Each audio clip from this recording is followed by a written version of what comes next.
Alô, comunidade! Esse é o ICL Urgente. Começamos mais uma semana aqui com as principais notícias do Brasil e do mundo, sempre às 5 horas da tarde. Esse resumo para você, dia 10 de novembro de 2025, sempre com a gente, a Laura Couto, na redação do ICL. Boa tarde, Laura. Boa tarde, Rodrigo. Mais uma semana começando aqui no ICL Urgente. Boa tarde para você que está nos assistindo pelos canais do Instituto Conhecimento e Liberta e Eduardo Moreira no YouTube.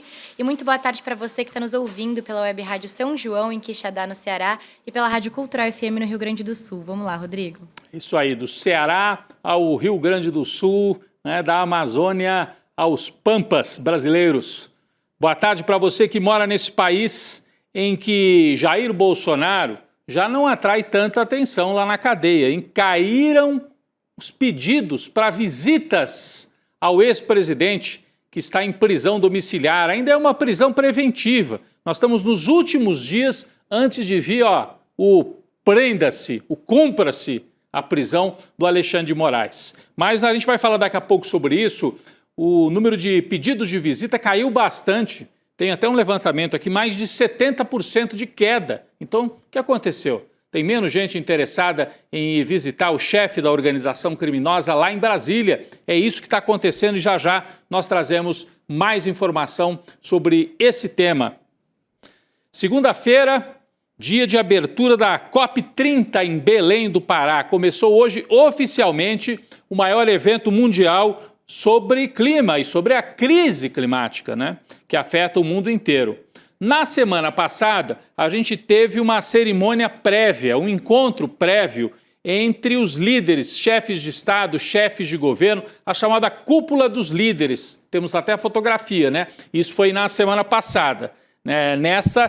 Em que estavam as principais lideranças e tal, presidentes, o presidente Lula estava lá também.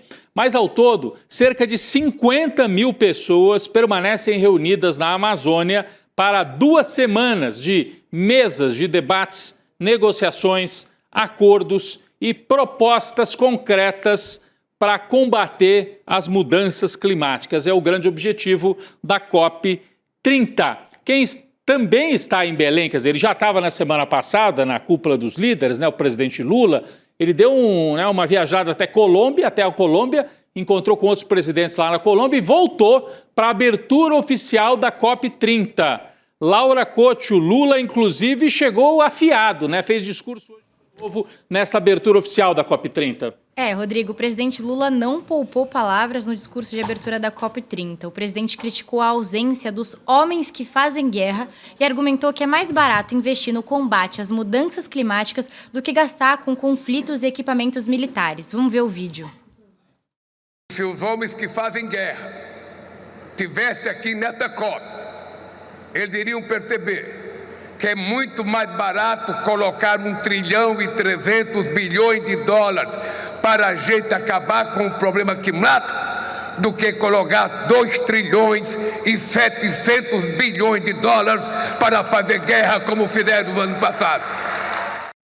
Quando ele fala da ausência dos homens que fazem guerra, ele está se referindo especialmente a Donald Trump, o presidente dos Estados Unidos, que não só se ausentou da cúpula dos líderes, como deu ordem expressa para que os Estados Unidos não enviassem uma delegação para o debate técnico, para o debate lá que está acontecendo em Belém. Então você repare que dos países de maior peso no mundo ocidental, os europeus dão uma atenção especial a essa questão climática. França, Alemanha, Inglaterra, né, o príncipe inglês estava aqui, o presidente Macron, Portugal, Espanha, os países nórdicos, né? Esses sim dão muito peso. Já os Estados Unidos fogem desse debate, não querem saber, praticam o chamado negacionismo climático. E aí o Lula falou disso, né? De que quem faz a guerra deveria estar lá e não está, né?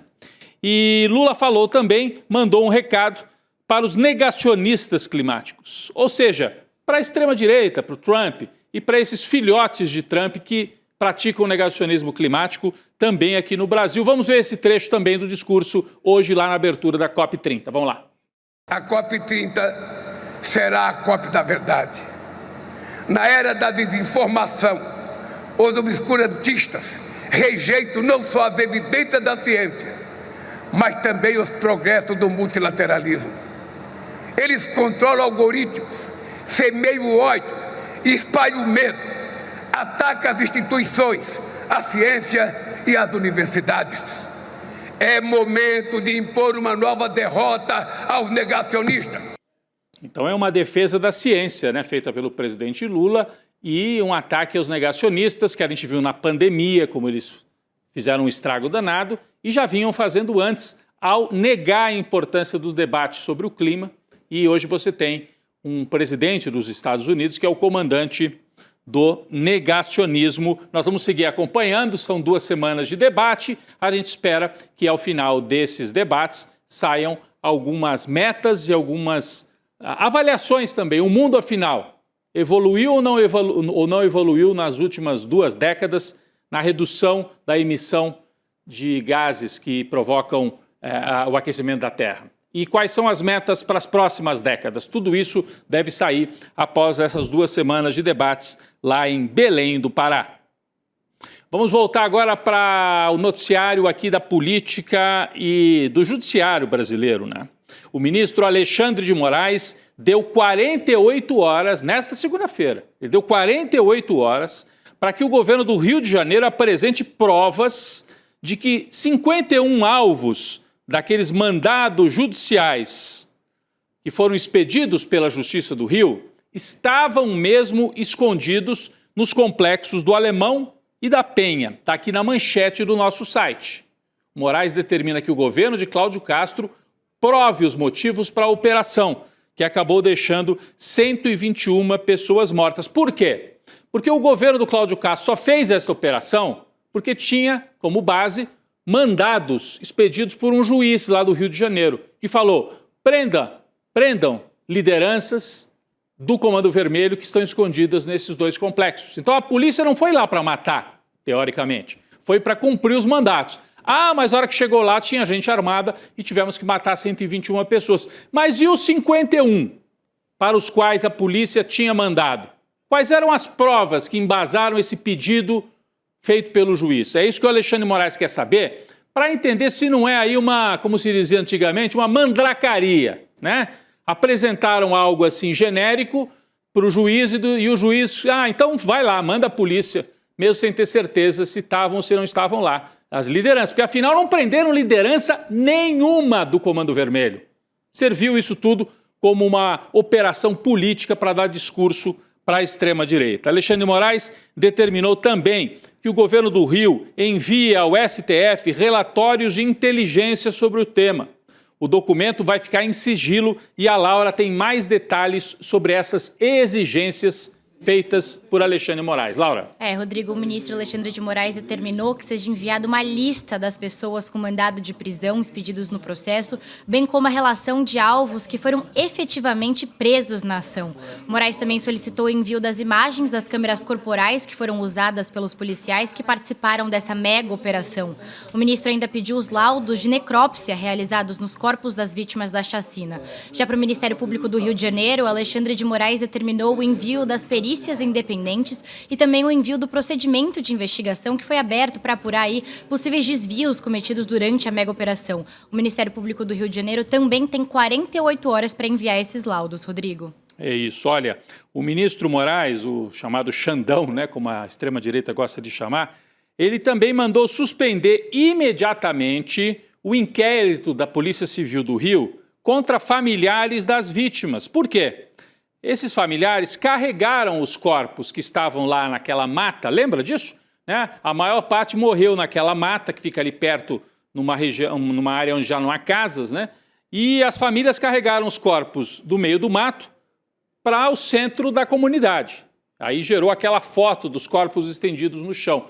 Acreditam que a polícia mandou abrir inquérito contra as famílias, porque as famílias tiraram os corpos de lá? Sendo que a polícia que devia ser questionada porque não preservou o local, e quando há mortes, isso é obrigatório, preservar o local para se fazer a perícia lá onde ocorreram as mortes. A polícia não preservou e ainda abriu inquérito. Agora Alexandre de Moraes mandou suspender, porque senão é vitimizar de novo as famílias que já tiveram os seus parentes mortos nesta operação policial.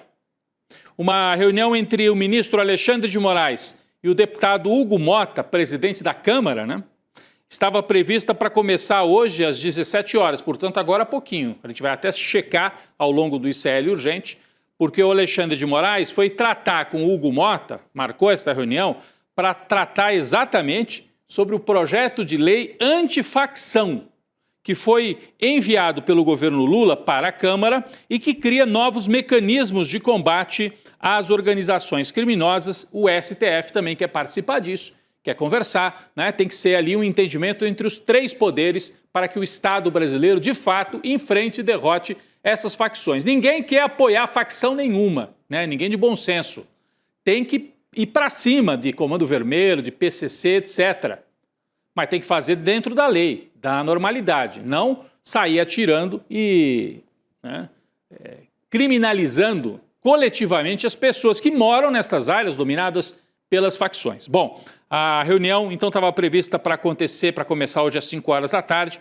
A gente traz atualizações a qualquer momento, já que é um tema importantíssimo, esse projeto de lei antifacção que está lá na mão do Hugo Mota. Mas veja só, gente, falando no projeto de lei antifacção, ele agora foi batizado, aliás, de Marco Legal do Combate ao Crime Organizado. Um nome bonito, né? Um nome bonito. Bom, o Hugo Mota escolheu para ser o relator desse projeto. Você sabe que todo projeto de lei tem que ter um relator, que é o deputado que recolhe as sugestões, né? Diz como é que vai ser a lei, organiza o debate. O Hugo Mota escolheu como relator desse projeto um sujeito chamado Guilherme Derrite. Está aqui na tela. Quem é de São Paulo conhece. Quem não é de São Paulo talvez não conheça. Quem é o Guilherme Derrite? É um deputado eleito pelo Progressistas, partido de direita. Ele é policial militar, ele é secretário de segurança do governo Tarcísio e ele é um desses que bate no peito e fala: policial bom é policial que tem no currículo algumas mortes. Vocês já entendem que tipo de policial que é esse, né? Uma coisa é o policial, no confronto, ter eventualmente matado alguém. Outra coisa é transformar isso num orgulho, como se fosse obrigatório o policial se transformar numa espécie de assassino pago pelo Estado. Mas o Derrite, foi escolhido pelo Hugo Mota para ser o relator, numa clara provocação ao governo federal, ao governo do Lula, né? Por quê? Não agradou em nada o Lula o fato do Mota ter escolhido o Derrite. Porque ele tem esse perfil, porque ele é bolsonarista e porque ele é pré-candidato em São Paulo. Ele abriu mão do cargo dele de secretário de segurança, ele tinha sido eleito deputado, virou secretário, agora pediu licença da secretaria para ir lá assumir o mandato só para relatar esse projeto, para carregar isso como uma espécie de trunfo eleitoral. E o Hugo Mota fez isso sem consultar o Lula. E o projeto veio do governo. Se fosse um projeto do Derrite, faz todo sentido. Mas não. O projeto vem do governo federal e o Hugo Mota, em vez de colocar alguém mais próximo ao governo ou neutro, escolhe alguém da oposição de extrema-direita para relatar o projeto. Então é uma provocação clara do Hugo Mota. O Derrite, como eu disse, se licenciou só para retomar a cadeira e levar adiante essa proposta, ser o relator dessa proposta. Laura, conta mais para a gente sobre isso. Rodrigo, o presidente Lula ficou tão chateado com essa indicação do Derrite que ele mesmo ligou para o presidente da Câmara dos Deputados, Hugo Mota. A reclamação do Lula é de que Derrite é aliado do Tarcísio de Freitas, que é possível adversário do presidente nas eleições do ano que vem. O Planalto também acusou o Mota de ter sido desleal e de fazer um jogo duplo, né? Ou seja, às vezes o Mota fica ao lado do governo, às vezes o Mota atua como oposição. Mas aí, em resposta, o Hugo Mota prometeu ao presidente Lula que o Derrite vai conduzir os debates sobre o projeto de forma técnica e sem viés político. O Mota também garantiu a Lula que o deputado não vai permitir que seja anexado no texto do governo a proposta de equiparar as organizações criminosas a grupos terroristas. E nas redes sociais, o Mota diz que não importa de onde a ideia vem, se ela é boa para o país, a gente leva adiante, Rodrigo. Que blá, blá, blá do Hugo Mota, tem um belo... E o Hugo Mota quer dar uma de malandro o tempo todo, né? Naquele caso do IOF, ele fez a mesma coisa, deu uma rasteira no governo, achou que estava dando, né? Aí o Lula reagiu e acabou ali recuperando a sua popularidade. Agora, de novo, tem toda uma de malandro, né? Com aquele cabelo, brilhantina, sei lá o que ele usa no cabelo. não tem muito jeito de malandro o Hugo Mota. Ele acha que ele é malandro, mas ele está tropeçando nas próprias pernas e na sua própria inexperiência política. Agora tentou dar mais um golpezinho, nomeando o Derrite para essa importante relatoria. Vale lembrar, quem não é de São Paulo, que o Derrite foi o responsável pelas operações Escudo e Verão, na Baixada Santista, que deixaram 84 mortos entre 2023 e 2024. Uma parte dessas operações acabou virando uma vingança, porque os policiais foram mortos, aí tiveram uma espécie de salvo-conduto para entrar atirando nas comunidades do litoral paulista. Então, ele é desse estilo. Ele é que está recebendo a relatoria da mão do Hugo Mota. Integrantes do Ministério da Justiça que tiveram acesso ao parecer de Derrite, né, porque o governo mandou o projeto e o Derrite está fazendo o parecer, por isso que ele é o relator, ele vai organizando as propostas. Integrantes do Ministério da Justiça dizem que o parecer de Derrite é um escândalo. Um escândalo, é a manchete que está aqui na tela. Derrite tenta esvaziar a Polícia Federal para dar um escandaloso presente às facções, diz Ministério da Justiça. Então começa mal, né? Começa mal, não é um relator bem intencionado, é um relator que quer fazer barulho para se eleger na eleição de 2026. Um dos pontos mais problemáticos do parecer do Derrite é o que prevê que o Ministério da Justiça somente pode determinar a atuação conjunta da Polícia Federal e de forças estaduais mediante provocação do governo do Estado. Ou seja, a Polícia Federal fica de mãos amarradas. Só se o governador pedir é que a Polícia Federal pode atuar. Então, está querendo proteger os governadores, né? O secretário nacional de Segurança Pública do Ministério da Justiça, o Mário Sarrubo, criticou a proposta de Derrite, afirmou que o texto é inconstitucional e pode desestabilizar todo o sistema penal e processual brasileiro. Acho que a gente tem aqui a fala do secretário nacional de Política de Segurança Pública, aliás, do Ministério da Justiça, está aqui, ó. A Constituição brasileira, em seu artigo 144, não prevê limite para a atuação da PF em infrações cuja prática tenha repercussão interestadual ou internacional e exige uma repressão uniforme. Ele, Derrite, não pode impor condições que a Constituição não prevê. Vocês entenderam o que está acontecendo? O que diz o Mário Luiz Sarrubo? A Constituição dá atribuições à Polícia Federal. Tem crimes que são interestaduais. Então não dá para ficar pedindo para governador X ou Y. A Polícia Federal existe para isso, para atuar por cima dos governos estaduais em crimes interestaduais. Aí vem o Derrite e quer restringir a ação da Polícia Federal. Então ele não quer combater facção, ele quer ajudar as facções, é isso? É muito estranho.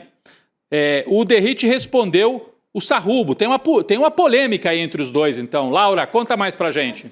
Rodrigo, em resposta às críticas do secretário de Segurança Pública, Mário Sarrubo, o deputado Guilherme Derrite disse que o debate está contaminado por muita ideologia política. O Derrite disse o seguinte, abre aspas, estamos discutindo aqui o sexo dos anjos. Primeiro precisa ler o relatório e realmente entender o que está escrito. Eu acho que tem muita ideologia política e pouco conhecimento sobre o que realmente está no relatório.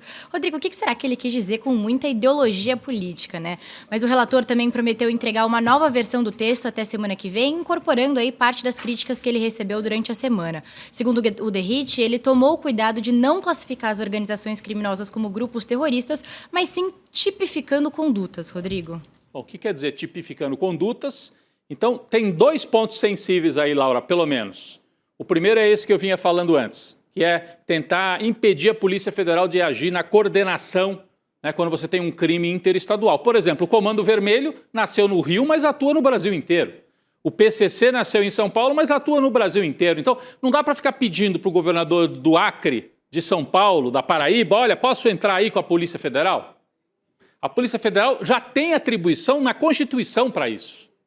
Então, esse é o primeiro ponto. E o segundo, essa ideia do bolsonarismo de chamar organizações criminosas de organizações terroristas, porque isso aí permitiria intervenção internacional no Brasil. E é muito perigoso. O Derrite está dizendo, está prometendo que não vai fazer, não vai deixar que haja essa equiparação. Vamos ver. Porque ele está dizendo, não, as críticas são ideológicas, mas quem mais faz ideologia e política com segurança pública é a extrema-direita. A gente viu o Cláudio Castro, está vendo de novo esse derrite. Ele está conseguindo o que ele queria, tornando o nome dele mais conhecido, provocando esta polêmica. E isso já serve para ele, se for candidato, por exemplo, a senador em São Paulo, e tem gente até que prevê que se o Tarcísio sair a presidente, o Derrite pode ser o candidato a governador em São Paulo com esse discurso de rio de sangue em São Paulo. É isso. Olha o perigo que nós estamos correndo. Bom, o bolsonarismo está preparando, como eu disse, novos nomes para 2026, entre eles o do próprio Derrite em São Paulo.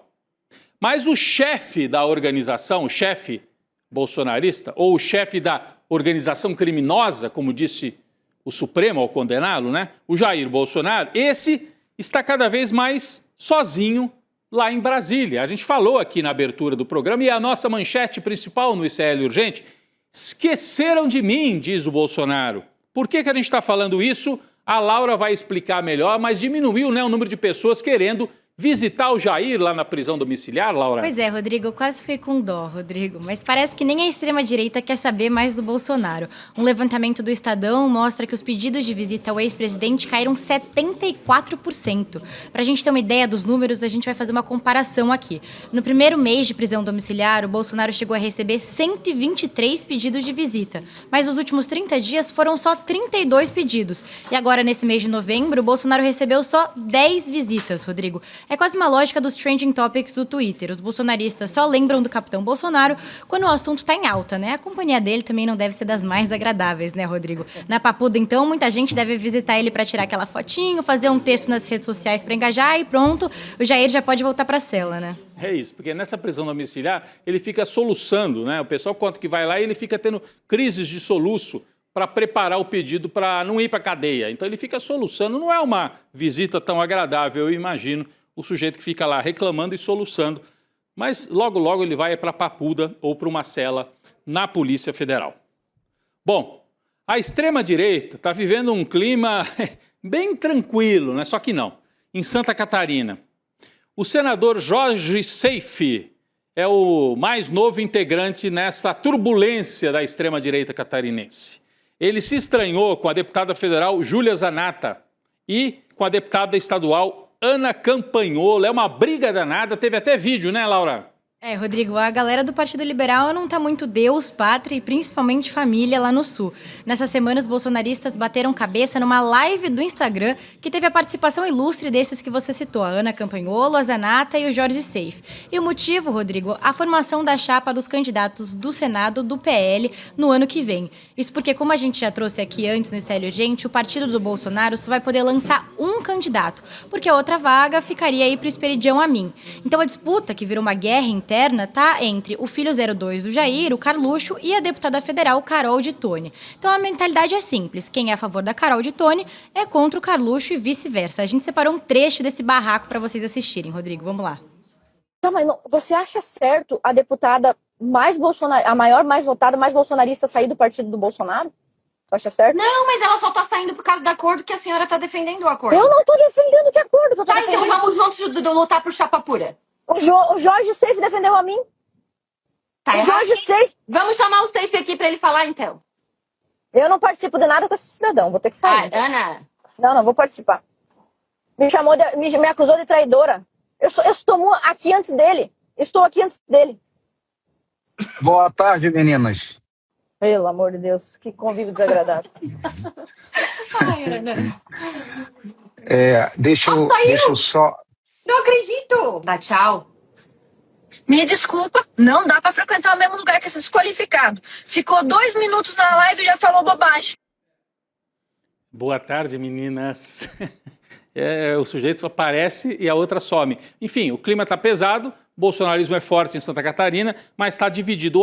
Onde entra a família Bolsonaro, tem divisão no Brasil. Isso é assim no Exército, na política, na Justiça. E até em Santa Catarina, o estado mais bolsonarista do Brasil, eles têm voto, mas tem muita briga também.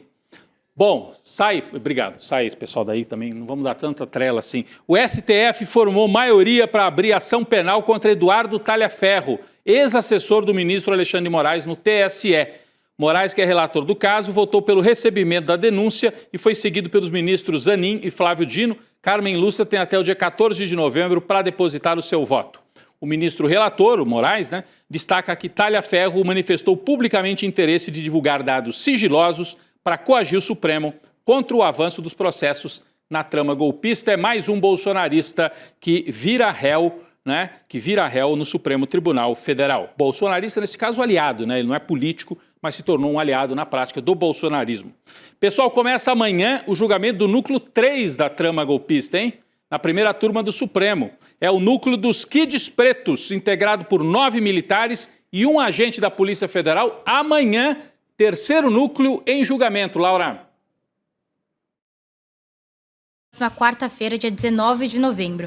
Os réus são acusados pela PGR de planejar a Operação Punhal Verde e Amarelo, que incluiu o monitoramento e o assassinato do ministro Alexandre de Moraes, do presidente Lula e do vice-Geraldo Alckmin. Os réus respondem por tentativa de abolição violenta do Estado Democrático de Direito, tentativa de golpe de Estado, participação em organização criminosa armada, dano qualificado e deterioração do patrimônio tombado. Rodrigo, além do núcleo 3, ainda falta julgar o núcleo 2, que é formado por 6 réus acusados de espalhar desinformação e ataque às instituições. O STF já concluiu o julgamento do núcleo 1 e do núcleo 4, Rodrigo. Então tá meio fora de ordem, mas é isso mesmo, Eles já julgaram o núcleo 1 e 4, agora tem o núcleo 3 e depois fica faltando o núcleo 2 em dezembro, que é aquele núcleo onde está o general Mário Fernandes, aquele do plano acusado de elaborar a minuta do golpe, que está preso. Então esse fica para dezembro. Até dezembro, todos os núcleos estarão julgados. Pessoal, desastre no sul do Brasil, Vocês acompanharam aí, a Defesa Civil do Rio Grande do Sul fez uma atualização, confirmou hoje a morte de um homem de 21 anos, no Rio Grande do Sul também, hein?